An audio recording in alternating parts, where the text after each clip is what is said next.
I used to think that if someone was kind to your face, remembered your birthday, checked on you when you were having a hard time, and celebrated your successes, then they were probably a true friend. It seemed like a simple way to judge character. For years, I believed that. Then life introduced me to someone who quietly changed the way I understood trust. We met during a period when I felt uncertain about almost everything. I was working hard, trying to build a better future, but progress felt slow and invisible. Some days I wondered whether all my effort was leading anywhere at all. During that time, he became one of the people I spoke with most often. He listened carefully when I talked. He remembered details from conversations that even I had forgotten. Whenever I felt discouraged, he always seemed to know exactly what to say. If I failed at something, he encouraged me to keep going. If I doubted myself, he reminded me of my strengths. Little by little, I trusted him. Looking back now, I understand that trust is never built in a single moment. It grows quietly through hundreds of small interactions. A conversation after a difficult day, a message asking how you're doing, a shared laugh over something meaningless. Small moments that seem ordinary at the time, but slowly convince you that someone genuinely cares. Over the years, our friendship deepened. We talked about work, family, dreams, disappointments, and everything in between. I shared personal struggles that I rarely discussed with anyone else. There were things I told him that I would never have shared with a stranger. I believed he wanted the best for me, and because of that belief, I lowered my guard. Then one afternoon, something happened that changed everything. I was having lunch with an old acquaintance when she suddenly asked me a question that caught me completely off guard. "Can I ask you something?" she said. "Sure," I replied. She hesitated for a moment before speaking. "Are you and your friend having problems?" I looked at her, confused. "No, why would you ask that?" She seemed uncomfortable, as if she wasn't sure whether she should continue. Finally, she said, "Because whenever your name comes up, he doesn't always talk about you like a friend." For a moment, I thought I had misunderstood her. The person she was describing sounded nothing like the person I knew. I immediately assumed there had been some mistake. People misunderstand conversations all the time. Words get taken out of context, rumors spread. I thanked her for telling me and tried not to think about it. But the conversation stayed with me. A few weeks later, another person mentioned something similar. Then another. Different people, different situations, different conversations. Yet somehow the stories were remarkably consistent. According to them, when I wasn't around, he often criticized me. He mocked some of my decisions. He shared personal information that I had trusted him to keep private. In some situations, he even took credit for ideas that were not his. Hearing those things felt strange because they didn't fit the image I had of him. Part of me wanted to reject the information completely. Another part of me couldn't ignore the growing pattern. I considered confronting him immediately, but something held me back. Instead of reacting, I decided to observe. I stopped focusing on what he said and started paying attention to what he did. What I discovered was uncomfortable. I noticed that he behaved differently depending on who was in front of him. Around successful people, he was supportive and complimentary. Around people with influence, he was respectful and eager to help.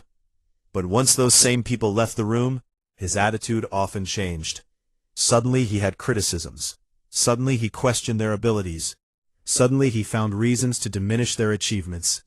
At first, I tried to explain it away. Everyone complains sometimes. Nobody is perfect. But the pattern repeated itself so often that it became impossible to ignore. It wasn't just one person. It wasn't just me. It seemed to happen with almost everyone. One day he would praise someone enthusiastically. The next day he would criticize that same person behind their back. Slowly, I began noticing things I had overlooked for years. Whenever someone experienced success, he seemed genuinely happy on the surface. He smiled. He congratulated them. He said all the right things. Yet later, when they weren't present, There was often a trace of bitterness in his words. It was subtle, but it was there. The realization hurt more than I expected, not because I had discovered something terrible, but because I realized how long I had ignored the signs. The clues had always existed. I simply hadn't wanted to see them. Sometimes we become attached to the version of a person that exists in our mind. We remember their kindness, their support, and the moments that made us feel valued. When reality begins to challenge that image, we resist, because accepting the truth means accepting disappointment.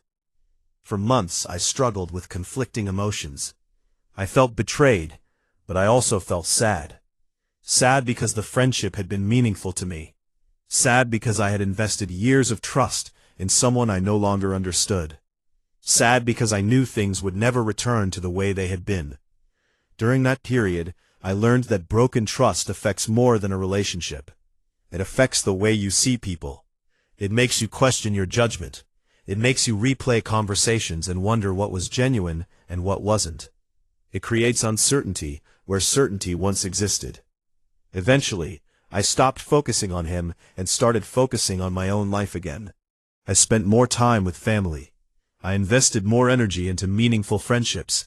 I worked on becoming the kind of person I wanted to be. Gradually, the disappointment became easier to carry. Then something interesting happened. Without any confrontation, argument, or revenge from me, life began revealing the truth on its own. Other people started noticing the same patterns. Some quietly distanced themselves. Others became careful about what they shared with him. Trust slowly began disappearing. Not dramatically, not all at once. Just gradually, like water leaking from a container through a crack that nobody can see. The process took years, but eventually the reputation he had spent so long building began to weaken. The most surprising part was that nobody was actively trying to expose him. There was no public conflict, no dramatic downfall, no attempt to embarrass him. His own behavior simply caught up with him. Time connected the dots that individual moments could not. Watching that happen taught me one of the most important lessons of my life. A person can maintain an image for a day, a month, or even several years. They can carefully choose their words. They can present themselves in the best possible light. They can convince many people for a very long time. But eventually, life creates situations where masks become difficult to maintain. Pressure reveals character. Success reveals character. Failure reveals character. Temptation reveals character. Given enough time, who we truly are always finds a way to emerge. As the years passed, my feelings toward him changed. The anger disappeared first, then the disappointment. Eventually, what remained was understanding.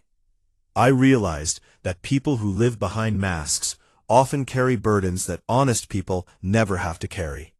They must constantly remember which version of themselves they showed to which person.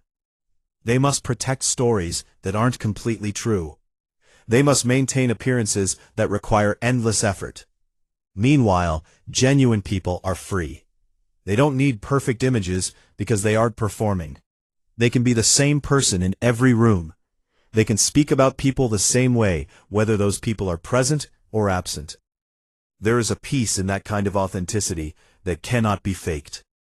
Looking back now, I no longer see that experience as a painful betrayal. I see it as an education. It taught me to pay less attention to charming words and more attention to consistent actions. It taught me that trust should not be given quickly simply because someone knows how to make a good impression.